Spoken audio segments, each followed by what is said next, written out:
Hey there gang, Kawaii50 here with another Fate Grand Order video, and wouldn't you believe it, the 7th anniversary is soon upon us, and that means another GSSR banner.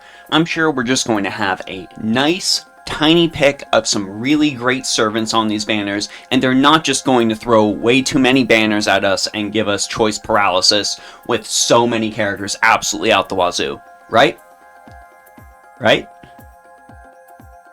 Oh god, that's actually what they did. Okay, so we need to go ahead and take a ganderino then and see which of these banners is the biggest bang for your buck. And we're going to work off Pokemon rules and just go with an Elite Four. So here are the Elite Four banners that you are going to see here in the 7th anniversary GSSR. Be sure to like, comment, subscribe, share, etc. if this ended up helping you out.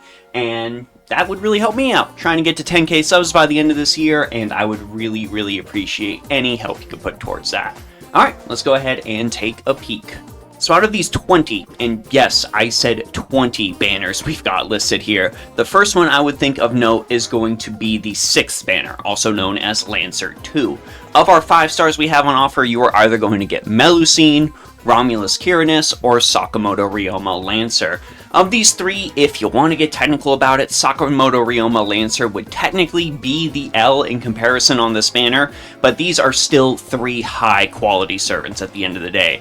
Romulus is absolutely absurd, and Melusine is still probably the best Lancer in the entire game. So if you're looking to pick up a really strong Lancer, this is going to be your bet. The 4-star offerings aren't bad either. I can definitely recommend some highlights in the form of Kindness as well as Lambda. Both of these characters are really good pickups if you happen to get a 4-star in your rolls. Our next high quality offering leads to us going all the way down to Banner 12, also known as Assassin 2. This grants us Kama, Semiramis, and Koyanskaya. Of course, the loss here is unfortunately Semiramis, despite how cool she is. Kama is just an incredibly powerful, oppressive, single-target assassin, really up there with King Hassan in terms of the absolute pain she is going to bring your team. And Koyanskaya is, of course, Koyanskaya. Buster farming is at a premium, but Koyanskaya still ends up being a very solid supporter for you. Considering we're in the era of Buster loops, if you don't have her yet, this is likely the banner I think a lot of people missing out are going to go for. The assassin offerings we have here, none of them are particularly great, though I've personally had a lot of success with Kato Danzo and Assassina Paraiso, Mochizuki Chiyome, so I would say those two would be my good 4-star picks for this banner. Next we move down to Banner 14, Berserker 2. This comes with Morgan Le Fay, Arjuna Alter, as well as our Summer Musashi. It is strange to say, but out of these characters we have on offer, I would say Summer Musashi is probably the weakest thing you could pull, and that is actually a very good thing. Morgan and Arjuna are just absolute powerhouses. I've been using both of them routinely in my Buster farming, and even when taking on bosses, they are still both a force to be reckoned with. If you're a newer player and you're looking for a really strong character to just go ahead and push you through any sort of newer content, then this is probably going to be one of the banners you're going to end up going for. I would definitely say Arjuna Alter is the absolute titan of a pick here. And when it comes to our 4-star offerings, well, Kriemhilda is on this. So if you end up getting her as well, you hit the absolute Berserker jackpot.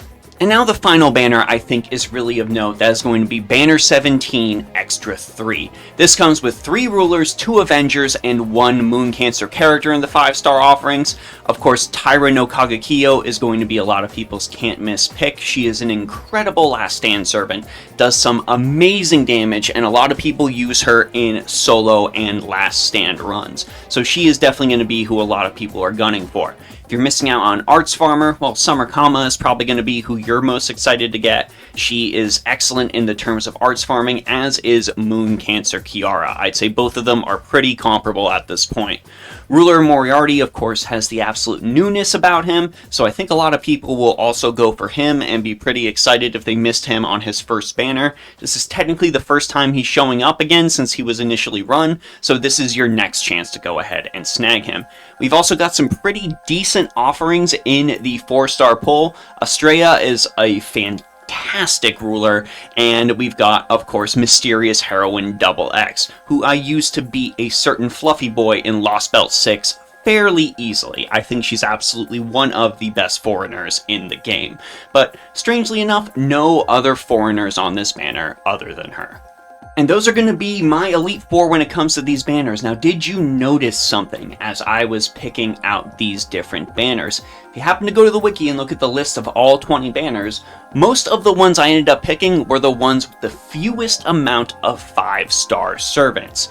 See, the bigger the banner is, the lower the chances that you're actually going to get what you want, even if it is a 5-star character. Like, you're probably going to end up with something you don't like the more featured 5 stars are on the banner, because you're just guaranteed to get one of them. So I would recommend, if you don't like any of the things I mentioned, go ahead, take a peek at the banner list, and look towards banners that have the fewest offerings of 5-star servants on them.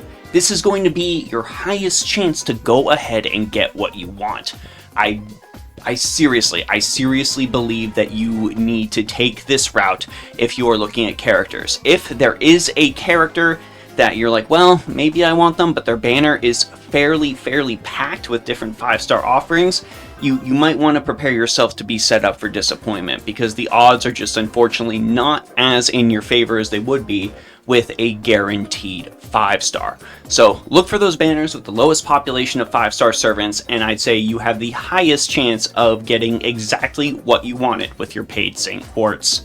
But I want to know what you all think, so let me know who you're probably gunning for down in the comment section below. As far as I go, unfortunately, some of my biggest picks are, not necessarily going to be on a lot of these banners. I would really like to get Tyra no Kagakiyo, but her banner is just way too stacked for me to go for it. So personally, I'm going to go for the 3-character offering Archer banner, which comes with Sei Shonagon, Jean Summer, and Super Orion. I've really wanted to get Super Orion on my team for a very long time, and I'm going to take my own advice. This is going to be my best chance to get this guy on my team. So let me know who you're gunning for. Thanks to everyone on the Discord, Patreon, and Ko-fi for all of their support, and of course, a big thanks to you here on YouTube for sticking around to the end.